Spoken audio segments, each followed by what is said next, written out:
some history on street racing. That way the kids don't have any reason to be on the public streets. Ladies and gentlemen, welcome to another episode of the NHRA podcast. My name is Chris Harris. I have my partner, Sinclair Gordon. Hello. And we have a special guest that truly needs no introduction. 3-time NHRA world champion with a resume about that long. Ladies and gentlemen, Antron Brown in the house. What's happening, fellas? What's happening, man? It's a pleasure to be on the show here with both of you, with you, Chris and Sinclair. And man, I love the things that you guys are doing, and I love what the African American Race Association is all about, man, because we need that outreach out there. We need that outreach to give a little bit of that ray of hope to the inner city kids. Just the way I grew up, just on the outskirts of Trenton, New Jersey, right across the bridge from Philly, not too far from New York. And man, I tell you what, man, I've been racing for quite a bit, some time now, but it just feels good just to see just our culture really digging into it. It's been in it for a long time, without a doubt. Man, and just talking about like your racing, not even rap sheet. It's a legacy. Like you're a living legend at that. But there's something that a lot of people don't know is that you're also fast off the track too. You almost went to the Olympics. You know, man, the funniest part of it, man, I can tell you this brief story real quick. I was never a master of any sport, but except for I can run really, really fast. I can run fast. And probably for me running from my older brother that was 6 years older than me, that always wanted to beat me up. But I could run quick, and I ran, man. And when I got out of high school, I played football, basketball, and I ran track. And then when I got out of high school, like I was racing motorcycles since I was a little kid. I got hurt real bad racing motocross, so I decided to go to college. I never took my SAT or ACT because I wasn't planning on going to college because I had this mindset of being this professional racer, right? And I got broke up real bad racing dirt bikes because at the time, we didn't have junior dragsters or nothing like that in drag racing. And my dad and uncle, they were vivid, like hobbyists, I would say sportsman racers, like weekend warrior racing. They were racing before I was born, drag racing. So I grew up around the drag race track, but never had nothing in hand to do it yet. Didn't have the money to do it. And I raced dirt bikes growing up. Literally rode dirt bikes since I was 4 years old. Started racing them when I was 12, like vividly. I don't need my son to hear that. Huh? I don't need my son to hear that. Daddy's 4. I could do it. Yes, he can. Absolutely. The thing about it is you can just put them in their grasp, and kids are amazing what they do these days. And that's just what I did. I took to it, and when I got hurt real bad, and I remember my mom saying, well, you need to do something. And I was working at a hardware store that sold big building material supplies, Yarville Supply there in Yarville, New Jersey. And I never forget, I was like, man, I was making decent money. I said, man, but I don't want to do this forever. That wasn't my ever deal. You know what I mean? That was like my deal to get through. I enjoyed what I did, and I was making good money, but I was like, I want to do something I love. And I went to college for a business administration degree. I went to a community college, Mercer County Community College, right there in Mercer. And I didn't realize they were a Division I junior college. Like they had people coming from Trinidad, Jamaica that played on their soccer team, which were like ranked number 1 in junior Division A. I didn't know that. And then their track team was the same way. And I walked on a track team, and lo and behold, I said, I got to do something to get through the time. And I was the fastest kid on the track team. I didn't even realize I was going to be the fastest. They have kids from Jamaica, Trinidad, that was there on scholarships. Here's this kid from the sandwich, just walking up. Where do I go, coach? And the coach was like, where did this cat come from? You know, because I didn't go to college right after high school. This is like I missed a year. You find what I mean? So he was like, who is this kid? Where he come from? And we went out there, we did some drills, and he hit the stopwatch. He's like, this ain't right. This ain't right. This cat just ran a 10.5 in the 100. He's out here messing around. Yeah. And then the funny part, lo and behold, I just started developing and I started training. And then I was ranked number 1 in the country for the 55-meter indoor dash. It wasn't 60 meters yet, it was 55. And I ran 6.27, where I broke under 6.3 seconds. And that's when I really started getting accolades and things started going right for me. And all these big colleges started hitting me up for after my last year of college was over.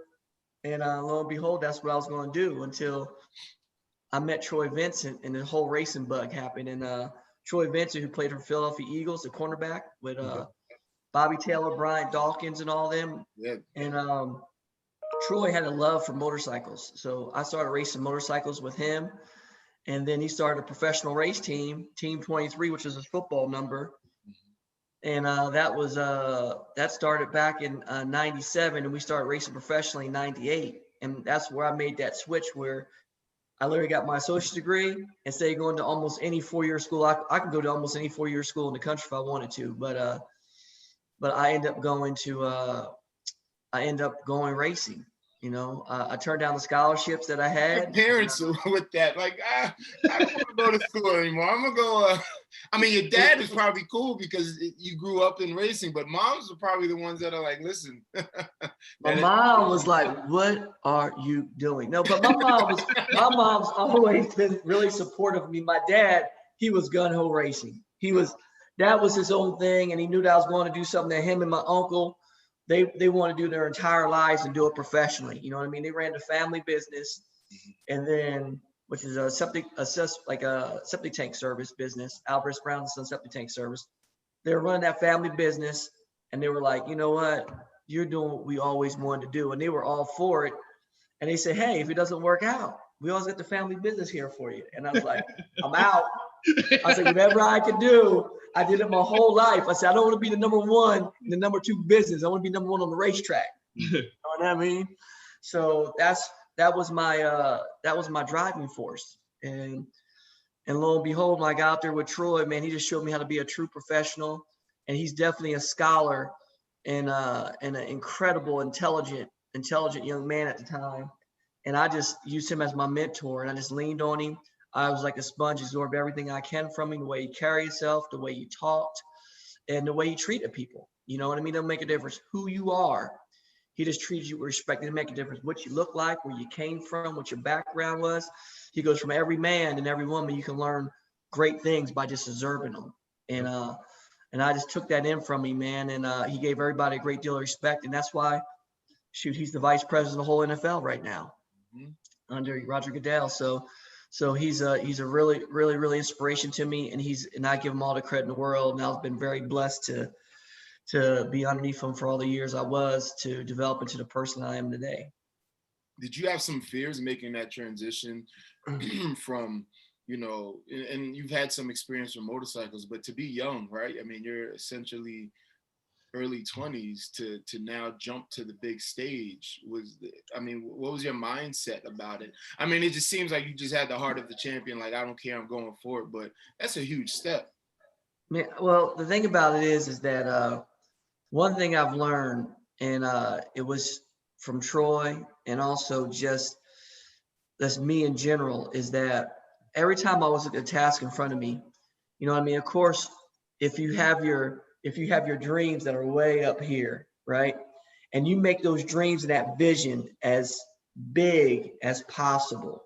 If you achieve half of it, you have done things in a lifetime that other people could dreamed about doing. Because a lot of people, what I've learned in life is that a lot of people have, like, they want something, or everybody wants to be a champion. Everybody wants to be elite. Everybody wants to be like a LeBron James or a Kobe Bryant or Michael Jordan. Everybody wants to be great, okay? But there's very few people that's willing to sacrifice and put that work in. A lot of people have great talent, okay? A lot of people have confidence. But the thing about it is they don't have the heart and the drive to push beyond it, because it's not about, how you get there. It's about how you're going to sacrifice and go through all the pitfalls to get there. Like, you know what I mean? When you get broke down, when things don't go your way, when you get that stumble in the road and you get knocked down, the choice of the matter is, how do you get back up? How do you get over those pitfalls and those stepping stones to get to that pedestal and be great? It's not easy. And a lot of people just look at it and say, man, look, you just did that like it was easy. Well, I can tell you right now, it's nothing along the way easy. And to get people to believe in you and to back you, to give you the chance. The thing about it is, everybody's gonna get the opportunity if you put yourself out and around it. But when you get that opportunity, how are you going to seize it, and how are you going to take advantage of it and how you're going to prosper from it. That's the chill. How you going to prepare to take that opportunity. And for me, I have done nothing in my whole life but prepare. And some of it was not that it was planned. You know what I mean? Is that I didn't plan to do what I did. I never planned on being a top fuel world champion. I never planned to go to the king of the sport of drag racing to do what I did. I never thought that I could get there. Wow. But it's just through sheer of this getting that opportunity of going, hey, I'm here. What's next? You know what I mean? Elite people don't sit idle. Once you get somewhere, they achieve again. You know what I mean? Like, I love losing, in today's terms, because the kids know, I know the Michael Jordan story, but people might know a little bit until they watch The Last Dance, but that was my era of growing up. But everybody see LeBron James is like, this cat, when he came in the league, he was athletic, a sprinter, a jumper, a leaper. Nobody realized that man to be able to be an assist master, to have a jump shot. Like, he kept elevating himself each and every year. And if we all did that as a whole, elevate ourselves each and every year to be better and to keep evolving, I mean, everything is a believable, achievable then. It's just when we halt and stand still is when it doesn't go. You know what I mean? You are dropping gems, and it's like the mindset of a GOAT, of a champion. And just, I think that's one thing that's so important. I think two things that I really just grab from that. One, it's kind of like Fab said in the song, if you stay ready, you don't have to get ready. And then also in the situation where you remain fluid, but you had your eye on the prize. Like you said, you never wanted to be a top fuel drag champion. It wasn't a thing, but when that opportunity came, you were like, boom, I want it, and I'm gonna do whatever I gotta do to get there. But you're ready in that moment. Like, and if I'm not ready, I'm gonna get ready and do what I gotta do to be there. And I think that's so important, because so many people give up on their dreams because they feel like, oh, there's not a chance for me there, and there's not a spot for me there. And people who are trailblazers like you don't look at the can't, or I'm not. Like, when you see something and it's presented to you, you want to capitalize on it. And it's so important that you just shared this message of be ready and don't give up. Well, the word, exactly what you said, the words I use is not that I can't, is that I will and I can. Even though you don't have it, is I will and I can. And everybody always doubts herself and always put yourself in hold, say, well, I can't do that. Well, you might not be able to do it the same way as this person does, but you can do it. You follow what I mean? And they just gotta be, the whole thing is about being comfortable with yourself. You know what I mean? And that's the whole thing about going forward in life, is being comfortable with yourself and never settling. And we settle as a whole. A lot of people, we just get comfortable because we want the easy road. A lot of people want it easy. And if you need to see it in now today's generation, because I see it with my own kids, like they don't have that mindset of that hunger. You know what I mean? Because you know why? As we get older, we give our next generation what we wish we had when they grew up. Yep. If you notice, your parents gave you something better than what their parents gave them. Yep. Then you're going to give your children something better than your parents gave you. Yep. And that goes on. But at the end of the day, what we fail to realize is that we're hurting that next generation because they don't have that hunger of survival. Some of them do. I'm not saying not all of them, but a lot of them don't. Like, I look at my son today, I said, take the trash out. He gets up like, I'm gonna get to it. My dad told me to take the trash out. I was like, oh, I got it. Because we have consequences. You know what I'm saying? We have consequences. My son's like, oh, my dad ain't gonna do nothing to me. Like, I'm gonna get it there. You walk around like this. I get it I get it after dinner time. And right now, when I told him, it was breakfast time. You get what I mean? Yeah. That's the difference. My dad told me it was like 60 seconds. Boom, done. He's like, you get the trash out? Dad's already done. Yep. You know what I mean? Before you walk away, he's like, you ain't done yet? Exactly.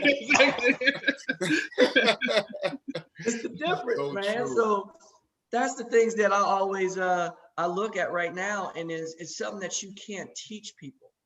You can't make people have that desire or that want to. You get what I mean? And And it's a unique thing, and very few people have that. And it's not something that's taught, is the hunger that they have inside of what they want to go after and achieve, because success is always out there, and success is at every different level. And for me, is that I always wanted to race Top Fuel as a kid. That was a dream, but that was like a pipe dream. Yeah. You get what I mean? It's like a kid waking up. It's like LeBron waking up when he was 8 years old, know that he was going to be LeBron James. That was a pipe dream. He didn't think that was possible. He was like, man, if I could, me racing a Top Fuel car, that was my same vision. Because for you to race the Top Fuel cars, it costs millions of dollars. My family does not have millions of dollars. My family doesn't have money to put me in a car, pay for a ride, or do anything. It's like, I was like, all right, well, that ain't gonna never happen. You know what I mean? It costs like $6,000 to $7,000 just for the car to make one run down the racetrack, because that's the parts that it expels. Follow me? I mean, 1 4-second run costs $7,000. Okay, so Vegas. right? Think about it. So you need 6 perfect runs to get your license. So just right there, you know, for somebody to do it, you're talking about literally 6 times 7. You're talking about $42,000 right there. Without the cost of the car or anything. That's just to do a test. Yeah. Do one run. That's just to get your license. If you want to get your license, and that's if you don't blow something up. You blow something up, that's $80,000. Because it'll tore up the whole motor. You follow what I'm saying? So you gotta go with somebody good, and you gotta make sure you get all your runs. And that's not even including the hotel cost to get there, the crew to set up. That's just go down the racetrack. So it probably costs you over $100,000 to get your license in one of these cars. So I never thought that I'll able to be in a position to do it. And when I was racing motorcycles, I started off in pro stock motorcycles for 10 years. I said, well, I made it here. And what changed my whole mindset, I was sponsored by the U.S. Army racing pro stock motorcycles. And I had to go to basic training. And I went to basic training for like literally 5 days. And what they did was I went there, and the first day they put me off the bus where they didn't even know that I was a special guest going through it, because they do these special deals like that, right? Because I represent them, so I didn't know what a soldier goes through. So I got off the bus, man, they put me through everything, where you had to hold your bag in formation for 45 minutes, whatever you brought. Lucky my dad and uncle were in the Army, so they told me everything. I bought a backpack with just my underwear and t-shirts. So that's all you need, and some socks. That's all I brought. I didn't bring no big bag. I wasn't going to hang. Wasn't going clubbing. I was going to basic training. Follow me? So I got there, I did my thing, and then when I got off the bus, then I made it through that section of it, and it was hard, man. And then they put me with a group of people that were there for like 3 weeks, because not out of the 9 weeks of training. So I went with a group that was 3 weeks there. Then I was with the group that was there for 3 weeks. The difference of it is I saw the transformation just from the people that were there off the bus, where these people were scared, running around, and the drill sergeants were breaking them down, but they were actually encouraging them, saying, you can make it through, you can make it through. Well, the 3rd week, the drill sergeant said, well, y'all ain't going to make it through. It was like, you're literally trying to tear them and rip the guts out of them. And then these guys and girls were leaning on one another as teammates. Before, they weren't helping each other out. I saw a guy that couldn't do all his push-ups, and then the guy next to him was going, you can make it through, you can get it. Then later on a 2-mile run, the other guy that were doing the push-ups couldn't make a 2-mile run, and the skinny kid that couldn't do the push-ups was saying, you can get through, and was pushing them through, where you saw this teamwork happen on. Then you saw I was in here in the chat of them where, like in the first 3 weeks, you heard the other kids going, I can't make it, man. I ain't going out. Like this big kid said, I don't know how I'm going to do the sit-ups. I can't even squat up, but I need to be in the military because it's going to pay for my education. Then you went with a group of people that was there for 5 or 6 weeks. Fast forward, all these cats weren't saying that I couldn't do nothing. They say, the drill sergeant said, you can't do it. It's a drill sergeant, I will and I can. And that's where I got that from.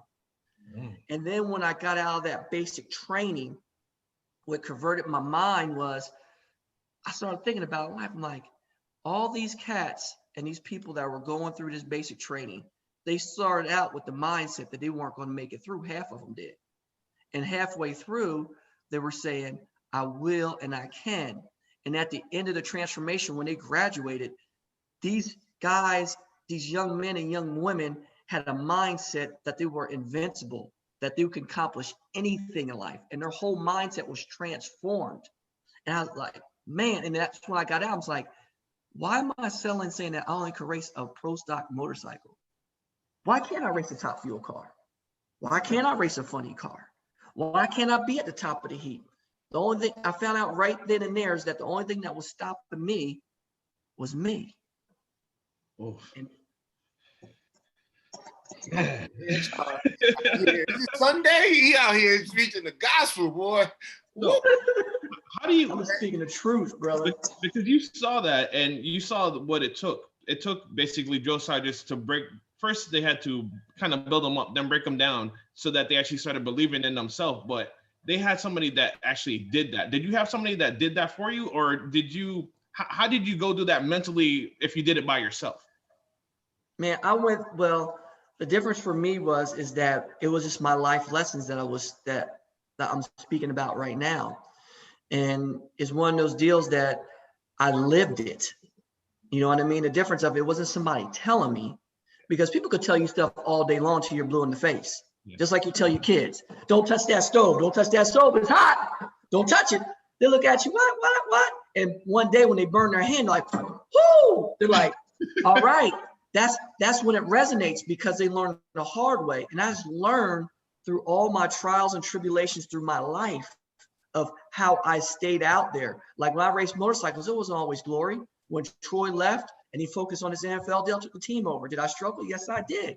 I lost sponsorship. 9/11 happened when the whole deal came plummeting down from when those airplanes crashed, and this whole state and the companies restructured because they thought that they didn't know what was going on. Yeah. So we lost sponsorship. Well, I had to survive in that time. I found ways to claw myself through and fight the fight, get through it, and figure out how to stay out there, because if you're not out there, out of sight, out of mind. Yeah. You know what I mean? So I learned that. And then when I went through that basic training, we finally got that U.S. Army sponsorship. And I went through basic training. I started learning this. My mind was like busted wide open, where I started thinking, all right, you know what? This is time to grind. It's time to grind every day. I know I'm here, but I've gotten comfortable over the last 2 years and 3 years. I'm sitting in the same spot that I've been in for 3 years. And I reached the pinnacle of this part of my career, sponsored by the U.S. Army. We've got an incredible team, a multi-million-dollar motorcycle team. But you know what? Right now, that's like the college leagues of drag racing. I want to go to the NFL. You follow what I mean? And what's next is that I always wanted to race a fuel car, either a funny car or a top fuel dragster. And my deal was how I'm going to get there. Well, I can't get there by, this is what I want to do in my head. You got to put it out there. So I started putting it out there, letting teams know. Did it happen right away? No, it did not. It took me 5 years from that day for people to acknowledge and understand to give me a shot to even drive one, to test one. 5 years. 5 years. I was still racing pro stock bike. It was to the end of my pro stock bike career. It was like the 9th year of me racing. And that next year, I got a shot through one of my associate sponsors on my motorcycle, which was Matco Tools. And Matco at the time alleviate their professional driver that was in the car and let him to the side. And they had a temp driver in the seat because they parted ways with him. And they said, well, this seat's up for grabs. So I put my hat in. It was 10 to 15 different professional drivers that had their hat in that seat for that ride. But I've never drove one. I've never been in one.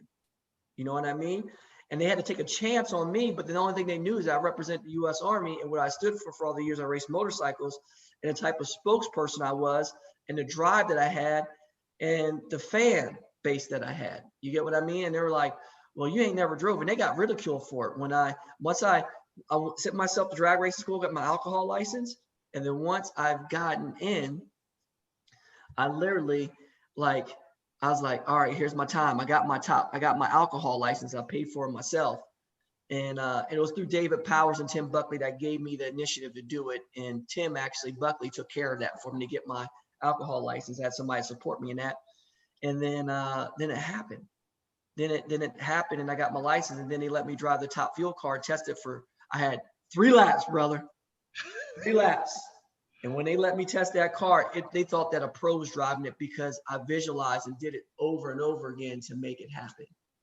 And that's when it really changed for me, man. That's when my whole deal changed. And they sat me down and goes, you got the job. He goes, I thought that you were a professional. I drove this car for over 10 years and couldn't even tell that you was a rookie. The way you backed it up, the way you launched it, the way you drive it, smoke the tires, let off real quick. You ain't blow the car up. And that's when my whole career changed from pro stock bike going into the dream job of my lifetime. And it was all because I never let go and I never stopped driving till it happened. And that was not settling. That's amazing. Just the mental reps that you take, whether it's fortifying yourself and just saying, I am worthy. I know I will do this. I will do that. And just, you just said, I visualize, I probably drove a top fuel car 500 times in my mind, even though physically you never did it. So when you're in that seat, the body's just following what your mind already figured out. And and that goes back to your preparation.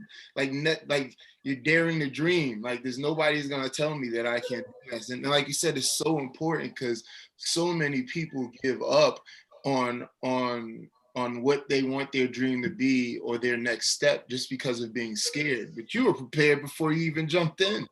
And you became a champion. You're the first African American ever to be a champion at the top level of a motorsports, which is an amazing feat. And me and Sinclair talk about diversity all the time. And motorsports in general is not a very diverse landscape. But the awesome thing about the NHRA is that out of all of the motorsports disciplines, it is the most diverse. You see Black, white, Spanish men, women, it doesn't matter.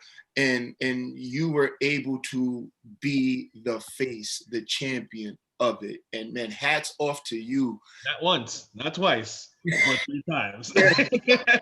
We ain't done yet, fellas. We ain't done yet. We ain't done yet. Just had a 2-year drought, kind of like a winless drought, and then you finished 2020. As crazy as 2020 has been, you finished with a Wally. And that's also a testament. That's also a testament to you because 2020 has been the matrix in so many ways. And you were able to put your stamp on it with the win. And the thing about it is never quitting. And we went through a little period of struggling because we grew. We had some team personnel deals that changed. And it was just that time where we had to rebuild. And we've been through so many different deals, ups and downs, but I just stayed poised. And I told my guys, I said, we know the right attitude to have. We've had so much success before this for literally like 7 years straight, but we were just tearing it up, like winning like it was going out of style, dropping low ET, breaking world records, winning championships, winning all-star races. And then we went into a deal in a funk where no matter what we did right was wrong. And that's when you show what you're really made of. And everybody was like, that's when the eyeballs are on you and they're looking at you and they're going, what are they going to do? How long is Antron going to be? Is he just done? Or is this team done? What they're going to do? And I say, we're going to be back. We're coming. We're coming. And then we've got my crew chief back, came back in. And we did some stuff, and we've got so many things together where we just said, you know what? We rewind. We went back to the basics, and everybody got together, and we knew we were going to grow, but we didn't have a full season last year either. That should have been our halfway through the season when we started growing and peaking at the right time. If we had a full season, where we could have ran for a championship this last year, but yet the season was cut short. We try to do stuff in a faster mode to get there quicker. And everybody saw it coming. They all saw it coming and they saw it happening. And we're just like, we just got to keep going. We got to keep grinding. We got to keep our headset down and keep the static away and not worry about it and just keep pressing. And we're just looking forward to this 2021 year coming up because we're going to start where we left off at and keep building upon it. And we just want to go after. We want to compete, be there at the end and have a chance for a championship. And that's what we all work for. And we just knew that I'm feeling really good about this next year coming up and get all this COVID stuff behind us and get back to a new normal, which I think there's some more positives that's coming away. We have Camping World with Mark Lavonis that came in. Marcus Lemonis came in And he's an amazing individual where he just has a broad spectrum of just making things great. In our sport, we always been the best kept secret, and now we have some backing behind us, and we have a guy with vision that's coming in also. And I think that for in general that our sport has always been the most diverse, widespread motorsports globally, period. Okay. We're the second most popular motorsports in the United States behind NASCAR. And the thing about it is we never had to talk about diversity and inclusion in our sport. We never had to. If you go to local ranks, when I grew up as a kid, my dad and uncle were drag racing before I was even born. You know what I mean? And you go there from Hispanics, blacks, like myself, African-American, or whether you're Native American or wherever you come from, you go to the racetrack, everybody has their thing. You know what I mean? We always had my Puerto Rican brothers used to be out there, and they always raced they always had their racing, like basically like the Fast and Furious is copying off of them. They had that for years, brother, years. Yeah. Like the imports with the rotary engines and everything else. And them cats used to get down, man. Down. It's like, you know what I mean? And then you have my dad and uncle, like, they came from their deal. They was always like a Vega with roadsters and stuff like that, and small block Chevys and all that stuff. And they do the big block stuff now. They do so much different stuff now, man. Is ridiculous. And when you go to the drag strip, you'll see it from street bikes all the way up to drag race cars. So it's out there. It's wide open. But in the pro ranks, it's like anything else. It just took time because it's a money thing, and it's getting people to back you, and you have to represent companies that back you. And I've been very fortunate and blessed, but it's just keeping your head down and it's staying true to who you are. Never forget where you come from. Always pay respect, and then stay true to yourself. You know what I mean? I see so many people get to the level that we are, and they think that there's somebody different. And I just don't know where people get it from, man. I have fun with what I'm doing, and I enjoy every minute of it and have fun doing it while I do it. That's awesome. What's the next steps for you in the future? My next steps is to be able to just to open that door, and to be able to give other people a ray of hope, to give them opportunities that they don't have. You know what I mean? And for me is team ownership. That's what was next in line for me, that I've been working on for the last several years. And Don Schumacher Racing, who I race for now, Don, he's done everything in the realm of motorsports besides winning championships, to on the technology side, engineering side, the safety side. And I've told him what I want to do, and he's been behind my back supporting me for me to able to do that. And I'm hoping within the next year that I can make that transition, and I'm hoping 2022 will be the year that ABM's already been launched, which is AB Motorsports, just AB Motorsports. And my thing, I'm saying All Brothers Motorsports. That means my team, like all my guys, me myself. And, a lot of people think it's Antron Brown, or it could, it could mean a lot of different things, but it's basically AB is a symbol of all of us together. You know what I mean? And awesome. And motorsports means that it's going to be an outreach that can reach to any motorsports, not just to drag racing. So hopefully, with that being said, that I can outreach and maybe go into some other realms of motorsports down the road. You know what I mean? And I definitely want to do it. And we've got the backing with all our partners like Macro Tools, Global Electronic Technology, and which is a credit card processing company, who's been very instrumental in helping me make this happen. Also with Macro, like without Macro, I wouldn't be here, period. And then without Global coming aboard, I wouldn't be able to make this stretch to go out there abroad. And with Toyota, a lot of people don't realize I've been a Toyota driver for my full 11-year career in the Nitro ranks. And they've been very supportive of me and actually give me the platform and the backing to navigate it on the brain trust side. You know what I mean? With everything else, with just my whole business plan. And Hank's Metal Working Solutions, they're a New Jersey company in South Jersey. They make all the coolants and stuff like that for CNC machines and all the wave loops and everything else. And they've been very instrumental, very family-owned business. And we're just growing, man, growing. It takes partnership, and people like that would help make all this happen. That's very instrumental that you have that backing. But just kind of like want to talk about like a little bit of the elephant in the room when it comes to motorsports, how things are changing and evolution and stuff. How do you feel about the whole electronic wave? Because you see a lot of different people like Lewis Hamilton, how he's basically trying to do his off-road full electric like racing league, and you see like Formula E. How do you feel about that? Do you see that actually becoming true motorsports? Because there's a lot of people that are like super gearhead grease monkeys that are just diehard fossil fuels, you know. And I know it's kind of biased saying it because you're Mr. Top Fuel, but could you see something like that happening in the future, or you just diehard? It has to be gas. No, not at all, not at all. And I think electrics are definitely coming. They're out there already. If you followed our sport, they actually had electric dragsters out there, and they had electric Copos, electric Camaros. And also, we even, like my kids, they race junior dragsters, which is a small scale of what I do. They even have electric junior dragsters out there that's bought out there by Jake's Performance. And they've been very instrumental. And these kids are diving in because it's a techie world. And you know what I mean? And electric is the wave. And everybody knows how fast electrics are because they're instantaneous, man. It's like, boom, it's there.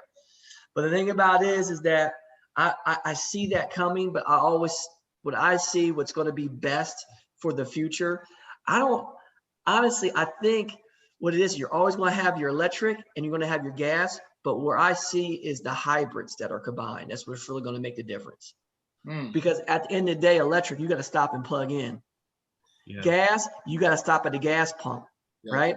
But when you combine both of them, they come so efficient. I think that's what's going to really be the lucrative deal, because I think as you get gas, as it rolls around with a hybrid, I think you're going to formulate a way that the gas goes and then the battery's charging while the gas goes, and the battery goes. It's going to make the vehicles go that much, not just from economical standpoint, but from a performance standpoint too. If you look now, the performance industries, including hybrids with electric deals like the Acura NXS. Yeah. Toyota's doing the same thing. Lexus is doing the same thing also on their side. And now they're coming out with pulling pickup trucks. They've got gas pickup trucks, which Toyota's coming out with, that blew my mind, that will outdo a diesel any day in torque and capacity, but yet you can stop at any gas pump and get fuel. You ain't got to stop at a stop that has diesel fuel. You get what I mean? Yeah. So like all this stuff is coming, but I think it's not just going to be one or the other. I believe in my heart it's going to be a collaboration and bringing it together to become unified to get the best fit, period. And a lot of people's like, oh, it's going to be all electric. I don't believe that. Don't believe it. You know what I mean? Like they can have it. I listened. I was around when Jegs was testing one of the dragsters, and it's awesome. They're fast, but your sensory is just like, wait a minute, what just happened? Because it's so quiet. You just hear like, and then it's just, you just hear tires and nothing else. And it's like, you miss the, standing next to a Top Fuel dragster is probably the most closest you could get to being in a fight without actually being in the fight, because your chest, your shirt, earmuffs, I guess they help because it's still loud. And it's just, those are kind of like the sights and smells. And I guess it's just getting used to just having a new thing now. But for me, I'm a little, I guess, just call me old school with it. I love the nitromethane making my eyes cry and different things like that. Absolutely. It definitely reaches out and touches you. You got to remember, we make close to 12,000 horsepower and over 16,000 foot-pounds of torque. And we literally go 0 to 100 miles an hour in 0.8 of a second. So when you step on the gas pedal, whether you like it or not, you're going to go 100 miles an hour. You know what I mean? So 3.6 seconds, we travel 1,000 feet and we do over 330 miles an hour. So it's pretty ridiculous the way we accelerate. We accelerate, literally we pull close to 6 Gs when the clutch goes 1-to-1 in a straight line. We are the fastest accelerating vehicle on the planet, not automobile, vehicle. That means jet fighter plane, space shuttle taking off. The way we accelerate is like no other. How is that, like when you're sitting in the car, is it like, all right, here it comes? Or it's like, oh, it's about to happen. Like, what is your mindset or your ritual like when you kind of going up to your line? What kind of goes through it? Because I know athletes sometimes you'll listen to the same playlist or you'll have the same breakfast. Like you kind of do sometimes the same thing before you go do what you do? Do you have one of those? What's your thoughts? Man, only thing I do is I pray, brother. I pray. I pray for safety. Never pray for a favor. I always just pray for everybody being safe, because the good Lord knows we're gonna have some fun. I'm gonna have some fun. I'm gonna step on that pedal. I'm gonna feel my gut get stuck to my backbone, and I'm gonna try to keep my head down and try to just guide that thing down that racetrack. And that's what you're doing. And it's nothing in general. It's just like I put all my stuff on. And when I put my helmet, I love putting my helmet on because I go into that zone. That's my office. That's where work begins. And when I do that, man, it feels incredible to get suited up and go into battle, because, it's like there's no mulligans, there's no do-overs, there's no second laps, there's no pit stops. Is that if you lose, you go home. Yeah. And we gotta go out there and we gotta perform, and we gotta be perfect. We gotta be flawless each and every time. Man, I have to ask, because I never got to speak to somebody who went that fast in such a little time. I know time-wise, ET, you're looking, mid 3 seconds. But how does that actually feel, like mentally? Like, how long does it actually feel? Because I know when I race and I'm only doing like 9s, it feels like I'm going down the track for like 30 seconds. But like, how does it feel when you're actually doing it? Like 3 seconds, like it's like blinks. Like you can't even do anything in 3 seconds. Like the first time you do it, Sinclair, I'm telling you this right now, is that you don't even realize what's happening. And you don't even realize, like, all the dotted lines become straight lines and your peripheral vision is gone. It's like you're looking through a tunnel scope, and what you actually are focused on is the only thing you see, and it feels crystal clear, but it's coming at you so fast. And it's ridiculous. But the more you do it, it's almost like being in that car accident. If you've ever been in a car accident, how it happens real fast, but yet it goes slow motion because it sends your body into that trauma shock. Yeah. It's the best way I can explain it. And for me, as I've done it so much, and once you get to it, everything feels slow motion. I can feel and see everything going down the racetrack now because I'm used to it. But when I first get back, like, I haven't been driving for like a month now, like 2 months. So for like 2 months, so it'll be culture shock. So the first 3 runs, it'll take your body getting adapted to it again. But once you get about to that 5th, 6th run, you get back into that groove and know what's going on. Man, I can't believe you said the G's that you pull. And you're right. It's the fastest acceleration on the planet. Yeah. That's amazing. Yes. Man. So one more quick thing before we kind of wrap this up. And you talked about the future in ABM racing, ABM motorsports, excuse me, AB motorsports. How can we get more kids interested in what we do as a culture, motorsports culture, especially kids of color? Because there's such a disconnect sometimes where they don't have the access or understand that there's a place for them in motorsports, and which is why it's so important for us as our association to highlight guys like you, because representation is so important. Being able to see somebody that looks like you and see them dominating a sport and becoming a 3-time champion. But what are your thoughts on how can we increase participation of Blacks in motorsports?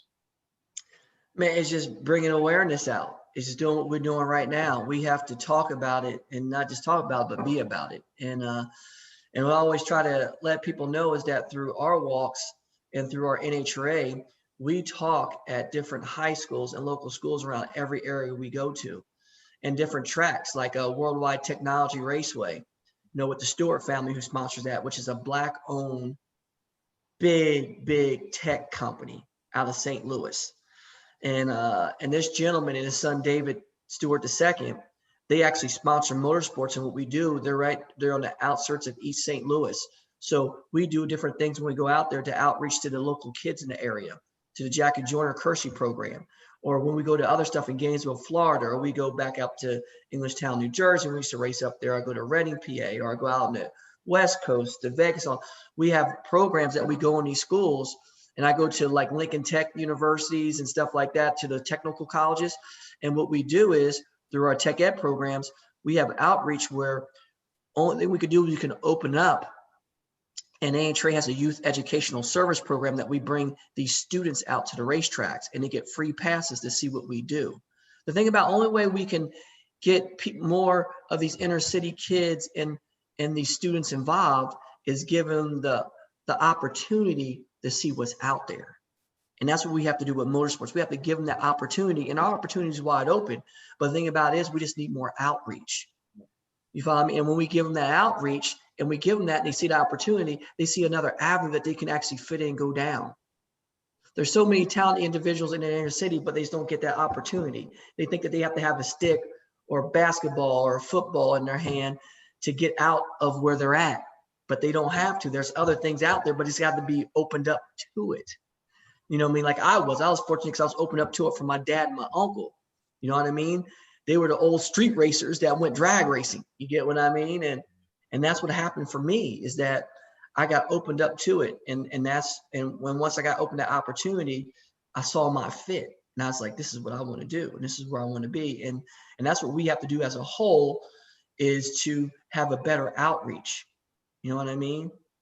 Awesome. Yep. And it falls in line with what we aim to do, is to educate these kids in the city, to let them know there is a place, there is an opportunity, you can do this. And motorsports is multifaceted. Not only is it drivers like you, but now you're transitioning to running a team.